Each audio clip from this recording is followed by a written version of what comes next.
banyak saudara kita, ulama kita yang dijadikan berhala.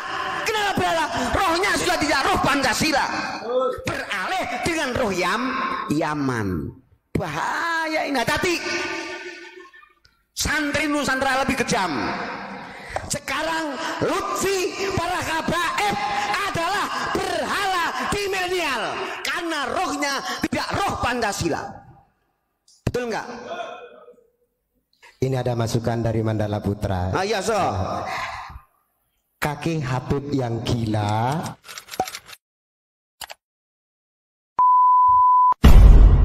ya, ini bukan hanya kita orang Nusantara, harusnya yang menjadi umat muslim bertanda tanya besar, karena tokoh mereka mengaku telah melakukan Isra Mi'raj 70 kali. Ini kan butuh dipertanggungjawabkan. Kenapa? Lah kalau baginda Rasulullah saja Isra Mi'raj sekali dengan membawa oleh-oleh perintah sholat, ini yang ditokohkan oleh mereka katanya Isra Mi'raj 70 kali. Berarti baginda Rasulullah kan sudah nggak ada apa-apanya. Ini bukan lagi melecehkan terhadap kita, Rasulullahnya sendiri aja dilecehkan. Bagaimana hal-hal tersebut terus kita maklumi? Harusnya hal-hal tersebut yang menjadi apa ya, kita sadar bahwasanya mereka sudah overdosis. Kenapa? Karena juga melecehkan baginda Rasulullah Shallallahu Alaihi Wasallam. Ada di beberapa channel yang menyampaikan hal tersebut. Korek semuanya Pak, korek semuanya. Iya, katanya melakukan umroh kok umroh apa? Isra Mi'raj 70 kali. Hebat bener. Rasulullah aja termasuk makhluk teristimewa cuma sekali seumur hidup dengan oleh-olehnya yaitu perintah sholat. Pertanyaannya, kalau beliau ini benar-benar umroh 70 kali, oleh-olehnya apa yang harus disampaikan kepada umat? Berarti sangat kecil sekali baginda Rasulullah Shallallahu Alaihi Wasallam di hadapan orang ini. Kenapa? Karena dia termasuk lebih sering melakukan perjalanan Isra Mi'raj atau lebih sering bertemu langsung dengan Allah Subhanahu wa Ta'ala. Na'udzubillah. Ini adalah salah satu doktrin sesat yang benar-benar menyesatkan umat. Makanya kita harus sadar kepada orang-orang yang membawa paham-paham yang benar-benar sebenarnya merusak daripada akidah Islamiyah kita. Itu Gus Mujib. Dan ada beberapa, setiap manusia yang lahir di muka bumi ini adalah berdasarkan kehendak Allah atau ciptaan Allah Subhanahu wa Ta'ala. Dari kelompok mereka mengatakan ini limited edition, hidung mancung, muka hebat. Tapi kalian lihat itu muka tembem kayak Semar. Lah ini dengan perut buncit kayak Semar, ini kan melecehkan daripada produknya Allah. Anda bukan lagi menghinakan orang Nusantara terhadap orang Nusantara, tetapi menghinakan terhadap ciptaan-ciptaannya Allah Subhanahu wa Ta'ala. Apakah layak orang-orang yang seperti ini kita ikuti fatwanya? Apakah layak orang-orang yang seperti ini kita muliakan? Bagi saya jangan. Ini orang-orang yang mengatasnamakan agama tapi sekaligus menginjak-injak agama. Itu sebagiannya Gus. Monggo Pak Mujib. Itu Pak, kalau yang katanya ulama itu jadi pengawalnya tuh gimana itu?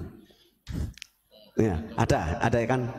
Itu malah lebih kronis lagi.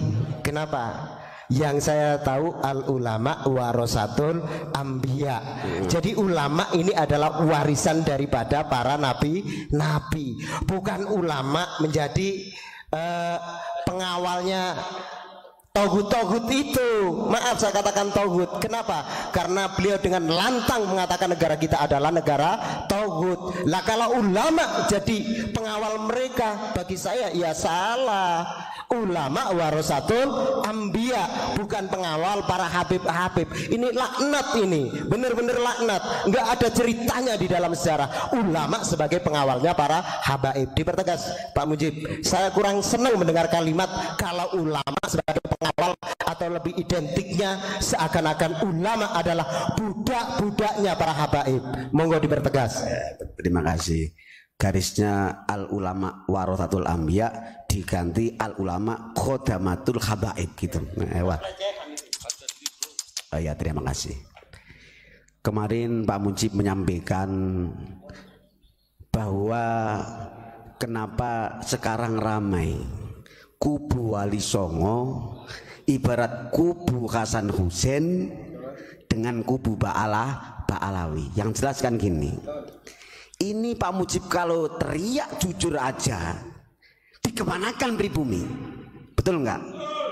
Cuman kita ini alhamdulillah para beliau Wali Songo dengan sopan santun, akhlak etika di depan hingga bisa merangkul pribumi. Itu aja kalau Pak Mujib sekarang yang ada di pribumi ini dzurriyah dan mereka marah saya orang pribumi, betul nggak? Loh. Cuman kemarin Pak Mujib mengungkap dari mulai Jurhum. Ini perang berpanjangan sejarah selama hidup di dunia. Jadi Jurhum itu termasuk kabilah suku tertua dari Yaman. Dulu yang bikin gaduh di Makkah sebenarnya dikasih dispensasi oleh Nabi Ibrahim alaihissalam setelah perang penghancuran berhala. Itu dikasih dispensasi. Ayo kamu rawat itu maka cuman lama-lama ini kurang ajar, biadab, ingin menguasai, ambisius untuk menjadi penguasa. Akhirnya mau tidak mau Jurhum diusir kembali ke Yaman. Itu di era Nabi Ibrahim dan Ismail. Itu aja dengan bejatnya. Ini licik bahwa oke, saya diusir dikembalikan ke Yaman, saya tutup nanti air Zam-Zam. Jadi air Zam-Zam itu Gus disembunyikan, pokoknya dilenyapkan sampai hilang. Makanya bukti Nabi kita sampai ketemu, ya kan? Loh, awal yang menutup Zam-Zam ini mereka suku Jurhum. Dari mana? Dari Yaman. Itu nanti ada harapan kembali suatu saat dia yang tahu, karena ada yang ngubur Zam-Zam. Bahkan harta yang berkaitan dengan Ka'bah itu ditimbun bahwa nanti akan menjadi harta karun mereka. Maka pantas di era Abroha merebut kembali mau menghancurkan Ka'bah. Dalam sejarah mencatat ini sebenarnya bukan faktor agama, tapi faktor ekonomi. Jadi ekonomi global. Ini kalau Yaman sebenarnya nggak ada apa-apanya, miskin. Mau menyerang ke Makkah aja, minta bantuan Najasyi, dihadirkannya yaitu gajah yang besar. Itu Yaman nggak punya itu. Najasyi yang punya. Kita tarik ulur, berarti berkepanjangan bos. Kubu Nabi Muhammad, kubu Nabi Ibrahim dengan kubu Jurhum ini sampai ke Nusantara. Masing-masing mencari pendukung. Betul nggak Pak Imron? Jadi intinya bukan syiar, tapi mencari kekayaan gitu. Nah, gelo. Sekarang satu pas, mohon maaf, sebagai pribumi, kalau dari versi Abuya, saya berangkat ngupas dari berhala, mohon maaf. Pak Mujib berani menaskan sebagai pribumi, sebagai orang Indonesia yang berdasarkan Pancasila. Hati-hati, pribumi bicara. Kenapa Abuya teriak toreko pun dirampas. Betul. Di era Nabi Ibrahim wajar yang namanya berhala. Kalau berhala di era milenial siapa? Yaitu orang-orang yang tidak punya jiwa ruh Pancasila. Ayo sampaikan saudara-saudara, siapapun yang tidak punya ruh jiwa inilah Pancasila, inilah berhala-berhala di milenial sekarang.